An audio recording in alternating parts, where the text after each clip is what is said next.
حتیٰ کہ صحیح مسلم میں حدیث ہے، نبی اسلام نے فرمایا کہ ہر پیر اور جمعرات کو اللہ تعالیٰ کے حضور نامہ اعمال پیش ہوتے ہیں، اور اللہ تعالیٰ جو شرک نہیں کرتے ان کی مغفرت کر دیتا ہے، سوائے اس شخص کے کہ جس نے اپنے دوسرے بھائی کے بارے میں دل میں کوئی بغض یا کینہ رکھا ہوا ہو، اس کی مغفرت نہیں ہوتی ہے جمعرات اور پیر کے دن، جو شخص کسی دوسرے بھائی کے بارے میں بغض اور کینہ رکھے ہوئے۔ تو ہمیں ان روحانی بیماریوں کی طرف بھی توجہ دینی چاہیے، اور اگر آپ نے کرنا ہے کام تو وہ کریں جو بخاری مسلم میں حدیث ہے کہ رشک اور حسد پازیٹیو سینس میں ہو تو اسے رشک کہتے ہیں، وہ دو ہی طرح کے لوگوں پہ کیا جا سکتا ہے۔ ایک وہ شخص جسے اللہ نے قرآن کا علم دیا ہے اور اس کا اوڑھنا بچھونا قرآن کی تعلیمات ہیں، اگر آپ نے رشک کرنا ہے تو اس پہ کریں اور قرآن کا علم حاصل کرنے کی کوشش کریں۔ اور دوسرا وہ شخص کہ جسے اللہ نے دولت دی ہے اور وہ دن رات اللہ کی راہ میں خرچ کرتا ہے۔ تو اگر اس طرح کا کوئی ایفرٹ پٹ کرنی ہے، آپ نے دولت کمانی ہے، ضرور کمائیں، حلال طریقے سے کمائیں اور پھر اسے اللہ کی راہ میں خرچ کریں۔ اس طرح کا اگر آپ نے رش کرنا ہے تو ضرور کریں، لیکن اس کے بجائے آپ جو ہے وہ حلال و حرام کی تمیز گنوا دیں، اپنی دنیا بھی برباد کریں گے اور آخرت بھی۔ اچھا علی بھائی، آپ ہماری روز گفتگو کے اندر کہیں نہ کہیں سوشل میڈیا کا ذکر آ ہی جاتا ہے، کیونکہ آج کل نوجوان نسل اس سے بہت زیادہ اٹیچڈ ہے۔ سوشل میڈیا پہ ایک طرف کہا جاتا ہے کہ اپنی نعمتوں کو چھپاؤ، سوشل میڈیا پہ ہم ہر چیز تشہیر کر رہے ہوتے ہیں کہ یہ بھی ہے، یہ بھی ہے، یہ بھی ہے۔ اچھا، اس کو دیکھ کر کیا معاشرے میں احساس کمتری کی وجہ سے حسد بڑھ رہا ہے؟ جی بالکل بڑھ رہا ہے، اور مجھے بتائیں کل کو جب ان کے اوپر کوئی برا وقت آتا ہے پھر یہ خود ہی رو رہے ہوتے ہیں کہ مجھے فلاں کی نظر لگ گئی۔ آپ کی حرکتیں ہی اس قسم کی ہیں، اور معذرت کے ساتھ یہ جو کچھ دکھا رہے ہوتے ہیں اس میں سے زیادہ جھوٹ ہوتا ہے، ان کی اپنی پرسنل زندگی ویسے ہوتی نہیں ہے۔ لوگوں کو صرف اپنی برتری جتانے کے لیے اس قسم کی ایکٹیویٹیز یہ پرفارم کرتے ہیں، اور میں نے تو کئی گھر اجڑتے ہوئے دیکھے ہیں اس کی وجہ سے۔ یعنی لوگوں نے اپنی دولت کو شو آف کیا، بعض اوقات اوریجنل تھی بعض اوقات نہیں، اس کو دیکھ کے دوسرے گھر کے اندر حسد اور بغض اور کینہ کی آگ جو ہے ان کے خلاف بھڑکنا شروع ہوگی، وہ اپنا گھر برباد کر بیٹھتے ہیں۔ تو اس قسم کی حرکتوں سے بچیں جی، اس میں سے کچھ بھی نہیں نکلنا، یہ عارضی معاملات ہوتے ہیں، وقتی طور پہ آپ اس قسم کی چیزیں اٹھاتے ہیں، اور بعد میں اگر آپ ان لوگوں کی اپنی زندگی بھی دیکھیں جنہوں نے اس قسم کی ایکٹیویٹی پرفارم کی تھی، وہ بھی ذلت اور خاری کاٹ رہے ہوتے ہیں۔ تو اس سے بچنے کی ضرورت ہے۔ اس کے لیے نبی اسلام نے آپ کو صبح شام ایک ذکر سکھا دیا ہے، وہ آپ ضرور کریں۔ سنن نبی داؤد میں جامع ترمذی میں حدیث ہے، نبی اسلام نے فرمایا جو صبح شام تین دفعہ آخری 3 سورتیں پڑھ لے گا وہ اسے ہر چیز سے کفایت کر جائیں گی۔ بالکل۔ سورۃ الاخلاص، سورۃ الفلق اور سورۃ الناس۔ سورۃ الاخلاص کے اندر اللہ کی توحید کا بیان ہے، جب آپ توحید کے قلعے میں آ جاتے ہیں تو شیاطین آپ سے دور بھاگ جاتے ہیں۔ سورۃ الفلق میں اللہ تعالیٰ نے آپ کو وہ دعا سکھا دی ہے جس کے ذریعے جو چیزیں آپ سے باہر سے حملہ آور ہوتی ہیں ان کے اگینسٹ آپ اللہ تعالیٰ کی پناہ طلب کرتے ہیں۔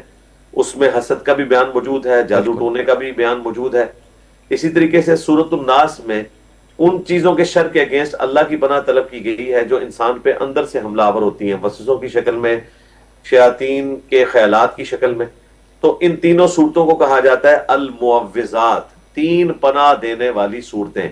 یہ اوریجنل تعویذات ہیں نبی الاسلام کے، یعنی وہ چیزیں جو آپ کو پناہ میں دیتی ہیں اللہ کی۔ صبح شام آپ نے 3 دفعہ پڑھنی ہے، اور ابو داؤد ترمذی میں حدیث موجود ہے کہ ہر فرض نماز کے بعد 1 دفعہ پڑھیں، اور رات کو سونے سے پہلے صحیح بخاری میں آتا ہے نبی الاسلام یہ تینوں صورتیں 3 دفعہ پڑھ کے اپنے ہاتھوں پہ پھونک کے اپنے پورے جسم کے اوپر خود سے دم کیا کرتے تھے۔ اور مسلم شریف میں حدیث ہے نبی الاسلام کے گھر والوں میں جب کوئی بیمار ہو جاتا تو آپ علیہ السلام یہ آخری 3 صورتیں پڑھ کے اس کو دم کیا کرتے تھے۔ یعنی یہ ایسا زبردست سرمایہ ہے۔ سنن نسائی الکبریٰ میں اور جامع ترمذی میں حدیث ہے جب نبی الاسلام پہ یہ آخری 2 صورتیں نازل ہوئیں المعوذات، تو نبی الاسلام پھر باقی دعائیں چھوڑ کر صرف انہی 2 صورتوں کے ذریعے اللہ تعالیٰ کے حضور دعائیں کیا کرتے تھے۔ یعنی یہ پرفیکٹ دعائیں ہیں، ہر چیز ان 2 صورتوں کے اندر آ گئی۔ المعوذات، تو 2 پناہ دینے والی صورتیں۔ جی بالکل۔ اچھا علی بھائی، ابھی جب آپ نے بات کی کہ سوشل میڈیا پہ آپ نے بیچ میں ذکر کیا تھا نظر لگ جاتی ہے، کیا حسد نظر بد کی بنیاد بنتا ہے؟ جی ظاہر ہے، حسد سے ہی پھر آگے معاملات شروع ہوتے ہیں نا، اور جو شخص نظر لگا رہا ہوتا ہے اس بیچارے کا کوئی اپنا بھی اختیار نہیں ہوتا۔ تو ہمیں تو سلوشن بتایا گیا نا، اور اس میں دیکھیں ایک سائلنٹ میسج بھی موجود تھا کہ آپ نے جان بوجھ کے اپنی نعمتوں کا ایسا اظہار نہیں کرنا لوگوں پہ برتری جتانے کے لیے۔ ایک یہ ہے کہ ایک شخص خود اچھا لباس پہنے، جس طرح کہ صحیح مسلم میں حدیث ہے، نبی علیہ السلام نے فرمایا کہ جس کے دل میں رائی کے دانے کے برابر بھی تکبر ہوا تو وہ جنت میں داخل نہیں ہوگا۔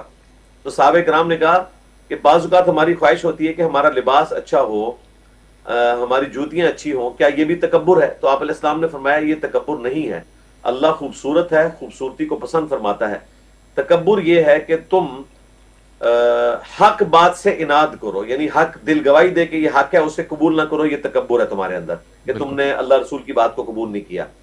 اور دوسروں کو حقیر سمجھو، اگر آپ نے اچھا لباس پہننا ہے آپ ضرور پہنیں، لیکن اس اعتبار سے نمائش کرنا کہ آپ لوگوں کو حقیر جاننا شروع کر دیں تو یہ بالکل غلط ہے۔ باقی اچھا لباس پہننا وہ اچھی چیز ہے۔ سنن ابی داؤد میں حدیث ہے مسند احمد میں کہ اللہ تعالیٰ جب کسی کو نعمتوں سے نوازتا ہے تو اللہ تعالیٰ یہ چاہتا ہے کہ اس کا اثر اس کے اوپر دکھائی دے۔ ایک اور حدیث ہے ابو داؤد میں، ایک شخص تھا، اس کے بال بکھرے ہوئے تھے، کپڑے اس کے میلے تھے، نبی علیہ السلام نے فرمایا کہ اسے کوئی ایسی چیز نہیں ملی کہ اپنے بالوں کو سنوار لیتا، اپنے کپڑوں کو صحیح کر لیتا۔ ایک اور شخص آیا جس کے پاس بہت مال و دولت تھا، تو نبی علیہ السلام نے فرمایا کہ تم نے جو اپنی حالت بنائی ہے، تمہارے کپڑے بھی میلے ہیں، تمہارے جسم کے اوپر وہ نعمتوں کا اثر دکھائی دینا چاہیے۔ نعمتوں کا اثر دکھائی دینا اور چیز ہے، لیکن سوشل میڈیا کے اوپر اس کی نمائش کرنا، لوگوں کے دل جنانا، لوگوں کو تکلیف دینا، اس قسم کی بھائی کوئی نعمتوں کا اثر جو ہے وہ دکھانے کی اجازت نہیں ہے۔ بالکل یہ آپ سراسر لوگوں کو تکلیف دیتے ہیں۔ اچھا علی بھائی، آپ نے حاسد سے بچنے کا طریقہ تو بتا دیا کہ صورتیں ہیں جو اس کے وسلم نے بتائی ہیں، ان کو صبح شام 3 مرتبہ پڑھیں۔ ایک شخص ہے جس کے دل میں حسد پیدا ہو رہا ہے نہ چاہتے ہوئے، وہ اس حسد سے بچنے کے لیے کیا کر سکتا ہے؟ وہ بھی یہ 3 صورتیں پڑھیں۔ اچھا، کیونکہ وہ اب خود اس بیماری کا شکار ہو چکا ہے نا۔ اس میں ہر چیز سے اللہ کے حضور پناہ طلب کی گئی ہے جو آپ کو نقصان پہنچاتی ہے۔ دیکھیں، قل اعوذ برب الفلق، اے نبی آپ عرض کیجئے کہ میں آسمان کے رب کی پناہ میں آتا ہوں، من شر ما خلق، ہر اس چیز کی برائی سے جو اس نے پیدا کی ہے۔ اب یہ اللہ تعالیٰ نے ہمارے امتحان کے لیے ساری برائیاں پیدا کی ہیں نا، بغض ہو، کینہ ہو، حسد ہو، اور اسی طریقے سے شیاطین ہو، یہ ہماری آزمائش کے لیے۔ من شر ما خلق ومن شر النفاثات فی العقد ومن شر حاسد اذا حسد، ہر طرح کی جو بیماریاں ہیں، پھر اللہ تعالیٰ نے اس کو کھولا ہے کہ جو پھونکے مارنے والی عورتیں ہیں، جو جادو ٹونا کرتی ہیں، ان کے اگینسٹ بھی، اور جو حسد کرنے والے ہیں ان کے اگینسٹ بھی، ہر چیز کے اگینسٹ اللہ کی پناہ آپ نے طلب کرنی ہے۔ اور دوسری صورت میں قل اعوذ برب الناس، میں پناہ میں آتا ہوں تمام انسانیت کے رب کی، مالک الناس الہ الناس، جو مالک ہے انسانیت کا، معبود ہے ان کا، من شر الوسواس الخناس، جو خناس ہمارے دلوں میں مختلف وسوسے ڈالتا رہتا ہے، اس کے اگینسٹ، جو جنوں میں سے بھی ہے اور انسانوں میں سے بھی ہے، ہم اللہ کی پناہ میں آتے ہیں۔ تو یہ پرفیکٹ دعائیں ہیں جی، پرفیکٹ اذکار ہیں۔ جادو ٹونا، وبائی امراض، حسد، کینہ، نظر بد، شیاطین، جنات، ہر چیز سے بچنے کے لیے آخری 3 صورتیں۔ علی بھائی مختصر سا 1-1.5 منٹ کا پیغام آج کے نوجوان نسل کے لیے کہ وہ خود کو ان 2 بغض اور حسد سے خود کو کیسے بچا سکتے ہیں؟ دیکھیں، اس کے لیے میں ایک حدیث بیان کروں گا صحیح مسلم میں، جو کتاب القدر چیپٹر ہے، دا چیپٹر آف ڈیسٹنی، تقدیر کا چیپٹر، اس میں آخری حدیث ہے۔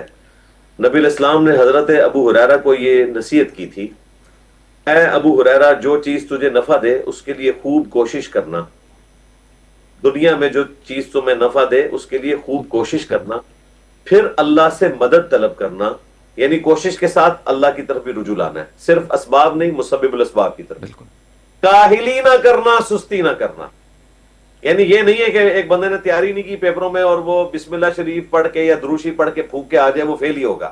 کاہلی نہ کرنا، سستی نہ کرنا، پھر بھی اگر رزلٹ تیرے خلاف آ جائے پھر کہنا کہ جو اللہ کی مرضی، جو نہج البلاغہ میں مولا علی کا قول ہے کہ میں نے اپنے ارادوں کے ٹوٹنے سے اپنے رب کو پہچانا۔ بے شک، اگر تیرے خلاف رزلٹ آئے تو کہنا جو اللہ کی مرضی، اگر مگر نہ کرنا، اگر مگر شیطان کا دروازہ کھول دیتے ہیں۔